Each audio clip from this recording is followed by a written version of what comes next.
Good evening, everyone. So, welcome to the daily answer writing program discussion. So, as you all know, the daily answer writing is regarding one thinker, one topic each day of political science optional. And we have a timeline of around 2 months in which we'll be completing all the thinkers and the theories. So, let's begin today with our fourth question. That is, critically examine the difference between Hobbes and Locke's on the idea of social contract and the nature of sovereignty. So here, both the thinkers have given a theory on social contract. So we will be introducing our answer by first defining social contract. So basically social contract का मतलब ये रहता है, it explains how legitimately a group of people come together and sign a contract that this is how we will be governed, and that is a kind of contract between the people and the government. That is what the term social contract means. So in the introductory paragraph, we'll be defining social contract, and briefly to cover the whole theme of the question, we'll mention that Hobbes का जो social contract था, it was about absolute sovereignty, क्योंकि इसमें क्या है, nature of sovereignty भी पूछा गया. While Locke's का जो concept था, that is around limited constitutional government.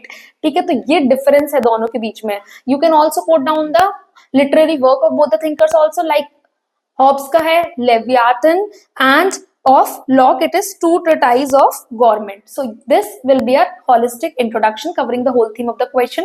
Now coming on to the main body, now first we'll be giving the heading that will be aligned with the question, that is the difference between the social contract of both the thinkers.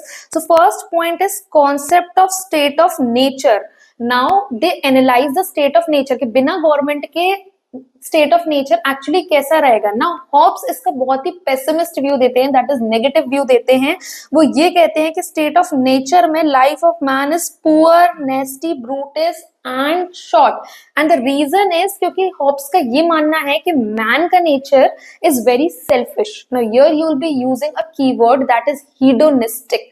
Her man hedonistic है, एक दूसरे की वो जान भी ले सकते हैं to fulfil their needs in the limited resources available.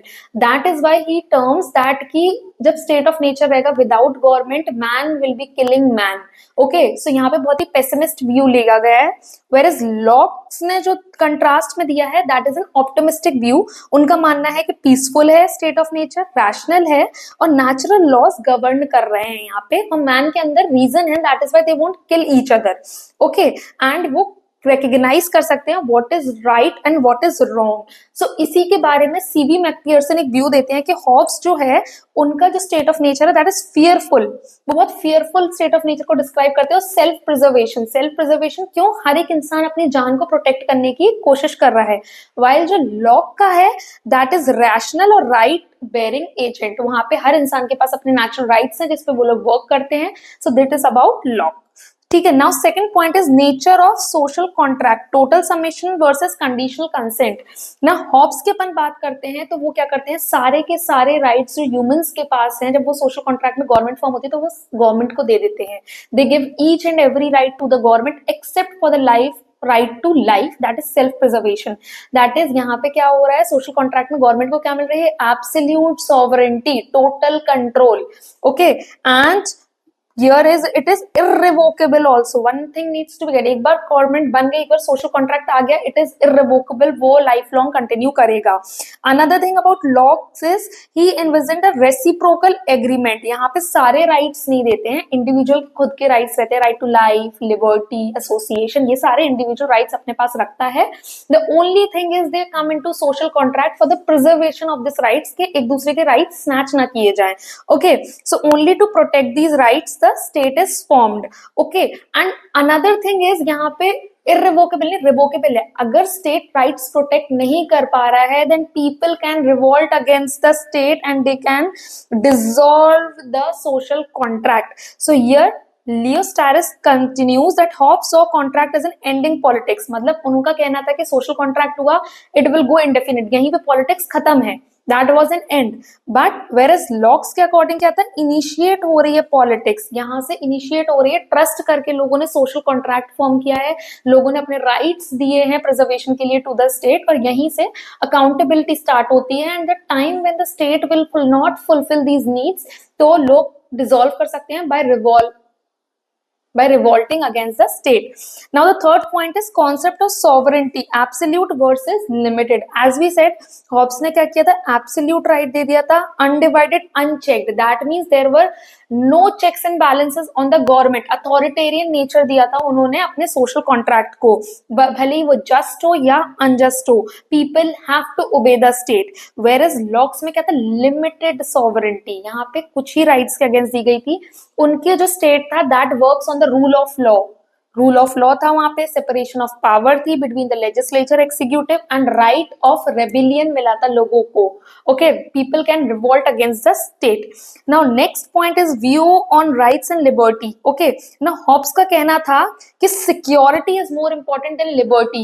He says liberty वहां पे मिलती है where the law is silent.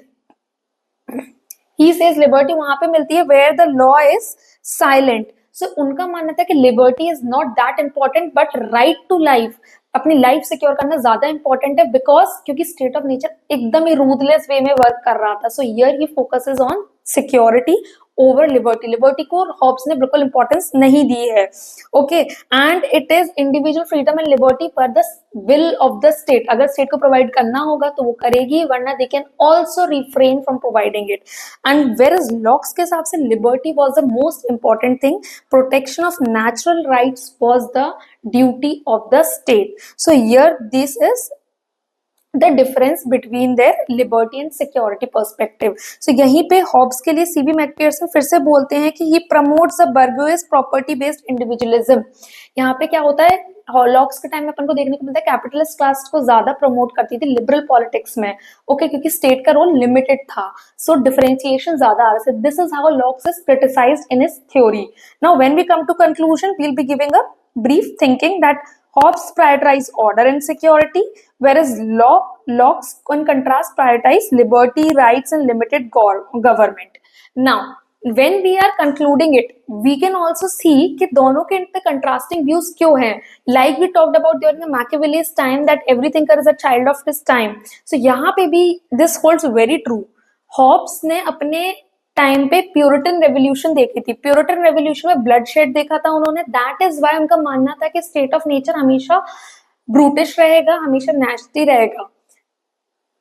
That is why state of nature हमेशा ही ब्रूटिश रहेगा, जहां man will be killing man. Reason was Puritan revolution. इसलिए उनका इतना पेसिमिस्ट व्यू है. By Locke was born during the time of glorious revolution. Glorious revolution में उन्होंने अच्छी चीजें विटनेस की थी. That is why he has an optimistic view towards the nature. So you can also conclude by this. That will be a very value addition conclusion that they belong to different timelines, Hobbes in Puritan and Locke in Glorious Revolution. That is why they have a different view of social contract, one promoting the absolute state while the other promoting the limited government. So that was about both the thinkers. Just go home today and read both the thinkers once again and revise both the topics. Tomorrow we'll be moving on to question number 5 and then we'll be discussing that also. Till then, keep studying. All the best. Enjoy.